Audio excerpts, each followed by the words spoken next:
I want to say something that's going to sound a little controversial at first, but it's intended to get you thinking because there's actually a problem going on in the growth space, and it's one that we need to talk about. The growth department, as you know it, is dying. I'm not talking about marketing, not talking about sales, I'm not talking about product, but although those functions still matter, the idea that growth can live inside of just one department, that model is what's breaking. And the reason is actually pretty simple. It's because siloed execution doesn't scale anymore. I want you to think about that because I know all of us have experienced what it's like to actually deal with siloed departments. And every time I've been inside of an organization, the effort is the same: get rid of the silos, get everybody coming together. And regularly, I've been introduced into companies where they say, hey, growth has stalled. What's going on?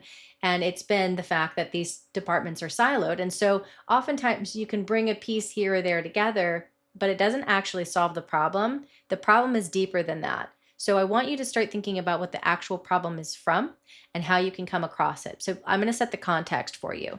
Here's the situation. Marketing has always generated demand. That's been what the goal is. And sales has been responsible for converting that in terms of pipeline.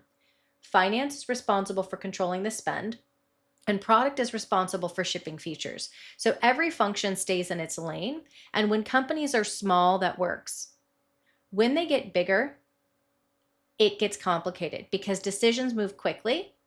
And the alignment that was there when you were little is not the same as when you start adding in all of these people, processes, and systems. So as companies get to 10, 20, 30, 50 million in ARR, that structure starts to fracture. And it's not because people are bad, it's because the complexity has increased. So I want you to be thinking about that because, again, I've oftentimes been asked to join those situations. And usually what I'm seeing is that even when you come in with structure and guidance to help for those companies, there's still a little bit of a push and pull because people are actually reluctant to get rid of the silos. So you might see some initial success. Usually I see that initial success between 3 and 6 months. Past 6 months, it's very hard for somebody who's been tasked with come in and fix the structure and the guidance and create this integration layer to do that without the support of everyone from the execution team at the C-suite. And what I mean by that is it becomes an operational aspect. In other words, if the operation, if the function of the organization rewards people for staying in those silos, long term, it won't work to continue that growth. That's the structural problem. So, what you're seeing is that each team will start to optimize their own outcomes because at the end of the day, politically, they want to stay safe. They want to be able to stay in their roles. And so, marketing will focus on leads, sales will focus on pipeline, finance will focus on that lower cost, product will focus on more features, and individually, none of them stay integrated. And so the reason I really want to make sure that we're having these conversations is because, again, at some point, it's not just it's marketing's fault, it's sales fault, it's product's fault, it's finance's fault. It's nobody's fault. It's the fact that this growth layer is missing. And because of that, those things are not integrating. And because they're not integrating, you're continuing to see that growth is stalled because that system needs to be built. So, what a lot of companies actually call growth today is really just activity. And I want to plant that seed for you so that you can start to think about okay, when I am actually ready to invest in creating a growth layer inside of my organization, how can I be sure that it's actually going to be successful? And so, a big piece of that is an education aspect to make sure that you understand that what companies call growth today, again, is just activity. And what I mean by that is it's not about adding more ads, more content, more experiments, more reporting. Growth doesn't come from departments doing more things. Say that again. Growth doesn't come from doing more things. It comes from having better decisions about where the company is focused. And that is a completely different function.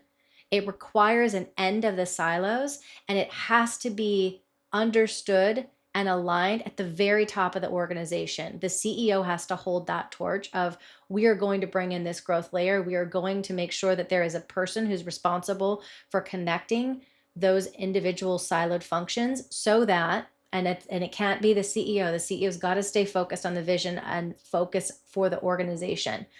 But so that you get rid of those silos and you're able to actually reframe the organization around this decision function, which is what growth really is. It sits above the silos. Real growth decisions make sure and require that you have multiple forms of intelligence working together. You do need that financial intelligence. You have to know where capital is moving. You've got to be sure that everything is working the way that it's supposed to be. And frankly, before you invest in things, that you have both the capital, the time, and the structure to be able to have that.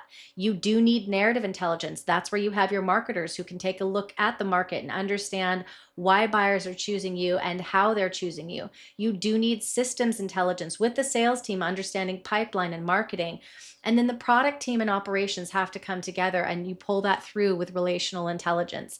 But that's the integration piece that needs to come together. You have to be able to create and navigate that alignment between your leadership teams and those stakeholders to actually create growth.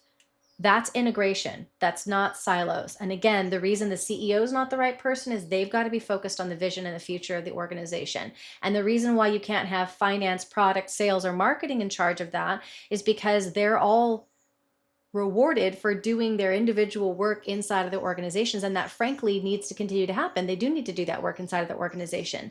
But now you can see why CEO is not the answer. Those four departments aren't the answer. There's a missing piece that needs to happen in between. And most companies don't have that layer. They have the operators, the tools, the dashboards, they have the individual silos, but when they come to look at where are these growth decisions going to happen, it all falls on the shoulders of the CEO. That person becomes the integrator. And then they're stuck reconciling sales expectations, marketing plans, finance constraints, product direction. That all sits on their head. Not only do they get overwhelmed very quickly, but that's when you start to see the massive turnover that we've seen in the last 3 or 4 years in sales and marketing teams. I want you to think about that for a second. That's exactly why that's happening. It's happening because the CEO is going to get overwhelmed thinking, hey, either marketing or sales or both of you are responsible for fixing this growth and you're not doing it. Therefore, I'm going to get rid of you. But let me ask you that question. If that really was the answer, would we see all of this turnover again and again and again with the shortest tenures that we've ever seen in history with revenue leaders, both sales and marketing? Probably not, because that effort does not scale. You cannot put the CEO in that role. That's not the role that the CEO is supposed to fill.